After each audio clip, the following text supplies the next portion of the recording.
हाय बेचारी बहू। सरिता की शादी एक अच्छे परिवार में हुई है। उसका पति रोहन उसे बहुत प्यार करता है। घर में उसकी सास शांति और ननद मीनाक्षी भी है, जो सरिता के किसी काम में दखल अंदाजी नहीं करती। लेकिन फिर भी सरिता को ऐसा लगता है कि दुनिया की सबसे ज्यादा बेचारी बहू वही है और सबसे ज्यादा अत्याचार उसी पर हो रहा है। माँ जी, ये लीजिए आपकी चाय। अरे बहू, तूने इतनी ज्यादा चीनी क्यों डाल दी चाय में? हाय हाय माँ जी, मैंने तो उतनी ही मीठी बनाई है जितनी मीठी आपको पसंद है। माँ जी, आपको तो मेरे हाथ की चाय अच्छी ही नहीं लगती। जब देखो कुछ न कुछ कमी निकाल ही देती हो। अरे बहू, तू एक बात के पीछे ही पड़ जाती है। मैंने ऐसा कब कहा कि तू रोज चाय खराब बनाती है? सरिता अपने कमरे में चली जाती है और फोन उठाकर अपनी माँ से बात करती है। हेलो माँ, कैसी हो आप? क्या कर रही हो? मैं तो ठीक हूँ, पर तू बता, तेरा मूड कैसा है? तेरी आवाज से लग रहा है कि कुछ तो हुआ है तेरे ससुराल में। अरे क्या बताऊँ माँ, यहाँ तो हर समय मेरे साथ बहुत बुरा व्यवहार होता है। मैंने अपनी सास के लिए इतनी अच्छी चाय बनाई, लेकिन मेरी सास चाय पीते ही मुझे 4 बातें सुना दी। बेटी, तू इतनी छोटी छोटी बातों पर ध्यान ही क्यों देती हो? तुम्हारी सास ने कुछ बोल भी दिया तो क्या हो गया, वो बड़ी है ना तुझसे। माँ ने इतना समझाया, लेकिन इस बात का सरिता पर कोई असर नहीं हुआ। अपनी बेचारी बहू की छवि वो बदलना ही नहीं चाहती। अगली सुबह सब नाश्ते के टेबल पर बैठकर नाश्ता कर रहे थे, तभी सरिता ने अपने पति से कहा, सुनिए जी, मुझे ना आज बाजार से कुछ सामान लेकर आना है। आज आप ऑफिस से आने के बाद मुझे लेकर चलना ना। भाभी, मुझे भी कुछ किताबें खरीदनी है। आप दोनों जा ही रहे हो तो मेरी किताबें भी ले आना। लो, अभी तो बात ही की है बाजार जाने की, तो एक फरमाइश आ गई। माँ जी, आप भी बता दो कुछ, और हाँ, मोहल्ले वालों से भी बोल दो अगर वो कुछ मंगवाना चाहते हो तो। बेचारी मीनाक्षी अपना सा मुंह लेकर रह गई। ये सब देखकर रोहन से चुप नहीं रह गया और वो गुस्से में बोला, सरिता, क्या हो गया है तुम्हें? मीनाक्षी ने तो सिर्फ किताबों के लिए बोला है। तुम्हें मीनाक्षी से इस तरह से बात नहीं करनी चाहिए। माफी मांगो उससे अभी। क्या? मैं माफी मांगू? दिन भर आपके घर के काम करूं मैं, आपकी और आपके घर वालों की बातें सुनूं मैं, और अब माफी भी मैं मांगू? ऐसा कभी नहीं हो सकता। ये बोलकर सरिता वहां से चली जाती है। एक दिन उनकी पड़ोसन घर आती है। अरे सरिता, क्या कर रही है? और क्या करूंगी भाभी जी, बस घर का काम ही कर रही हूँ। आप बताओ कैसे आना हुआ? अरे मैं तो तुम्हारा हालचाल पूछने आई थी, लेकिन तुम तो बिजी लग रही हो। कोई बात नहीं, मैं बाद में आ जाऊंगी। और क्या करूं भाभी जी, जब से शादी होकर आई हूँ ना, बस काम ही कर रही हूँ। और इस घर में ना कोई मेरी कदर नहीं करता। पति है जो बस घर से ऑफिस, ऑफिस से घर। ननद को तो कॉलेज से फुर्सत नहीं। बची सास तो उनका सारा समय मेरी गलतियां निकालने में लग जाता है। अरे ये क्या कह रही हो सरिता? तुम्हारी सास तो पूरे मोहल्ले में तुम्हारी तारीफ करती फिरती है कि तुम बहुत अच्छी हो, पूरा घर तुम्ही ने संभाल रखा है। हाँ तो क्या हुआ, इसमें गलत क्या कहती है? सच्ची तो कहती है। मेरी मर्जी के बिना इस घर का पत्ता भी नहीं हिलता। शाम को जब रोहन घर आया तो उसने सबसे कहा, कल हम सबको मौसी जी के घर जाना है, उनकी बेटी की शादी है। सब अपनी अपनी पैकिंग कर लो, सुबह होते ही निकल जाएंगे। और सरिता, तुम कान खोलकर सुन लो, वहां जाकर किसी की बुराई भलाई शुरू मत कर देना, नहीं तो मुझसे बुरा कोई नहीं होगा। हाय हाय जी, आप तो ऐसे कह रहे हो जैसे मैं सुबह शाम सबकी बुराई करती फिरती हूँ।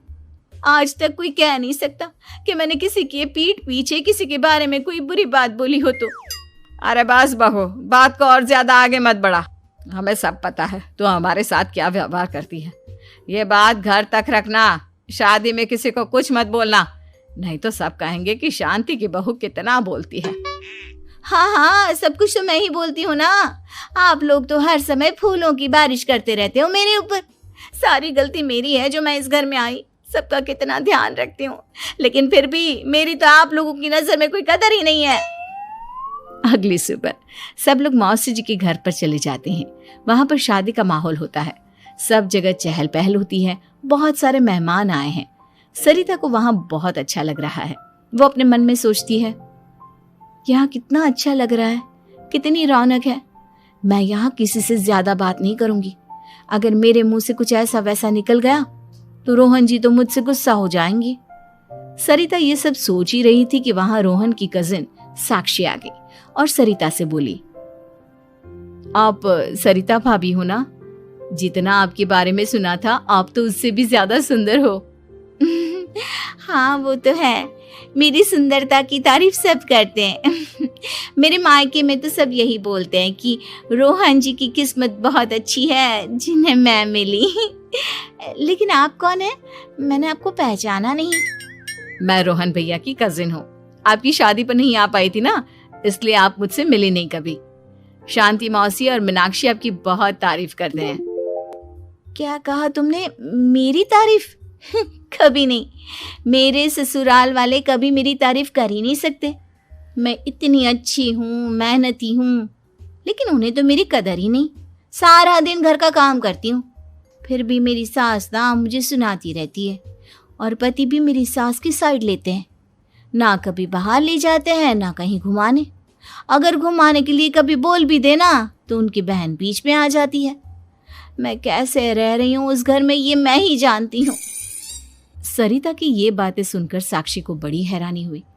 अब वो हर किसी के सामने अपनी बड़ाई और ससुराल वालों की बुराई करने लगी। रोहन और शांति को सरिता पर बहुत गुस्सा आया, लेकिन वो चुप रहे। अगले दिन जब वो अपने घर पर आए, सरिता, तुमने क्यों सबके सामने मेरी इज्जत का तमाशा बनाया? तुमसे बोला था ना कि चुप रहना। अजी ऐसा भी क्या कह दिया मैंने जो इतना भड़क रहे हो? तुम जहां जाती हो अपना रोना शुरू कर देती हो, कभी किसी दूसरे की बात ही नहीं सुनती, बस अपनी कहती रहती हो। तुमने सबके सामने हमारा तमाशा बनाकर रख दिया है। हे भगवान, मुझे अपने पास बुला ले। जिस घर में मेरी कदर ही नहीं, उस घर में मेरा क्या काम? अरे क्या करूंगी मैं यहाँ रहकर? जो भी आता है मुझे सुनाकर चला जाता है। मैं तो किसी से कुछ नहीं कहती। सीधी सादी बहू मिल गई है ना सबको, तो जो जी में आए वो करो। सरिता ने अपने आगे किसी को कुछ बोलने ही नहीं दिया, और उस दिन भी उसने सबके सामने खुद को बेचारी बना ही दिया। अगले दिन मीनाक्षी कॉलेज के लिए लेट हो रही थी, इसलिए वो हर काम जल्दी जल्दी कर रही थी। अपना नाश्ता लेने किचन में गई और पतीले में रखे गरम दूध को गिलास में डालने लगी। दूध का पतीला उसके हाथ से छूट गया और गरम गरम दूध उसके हाथ पर गिर गया। ओए माँ, हाय मेरा हाथ, माँ मेरा हाथ जल गया। मीनाक्षी की आवाज सुनकर सरिता दौड़ती हुई आई। ये क्या किया तुमने? तुम्हें नाश्ता चाहिए था तो मुझसे बोल देती, मैं क्या मना कर देती?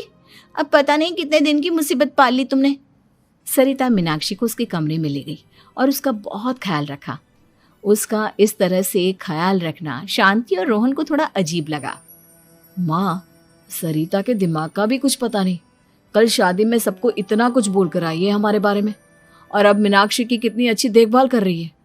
ये ऐसा क्यों करती है? बेटा, तेरी बीवी की ना आदत हो गई है सबके सामने खुद को बेचारी दिखाने की, और आदत इतनी जल्दी नहीं बदलती। जब ये बोलना शुरू करती है तो रुकने का नाम ही नहीं लेती, इसलिए इसे पता ही नहीं चलता कि ये किसके सामने क्या बोली जा रही है। लेकिन दिल की बहुत अच्छी है। हमें भी अपना दिल बड़ा करके ये जैसी है इसे स्वीकार करना चाहिए।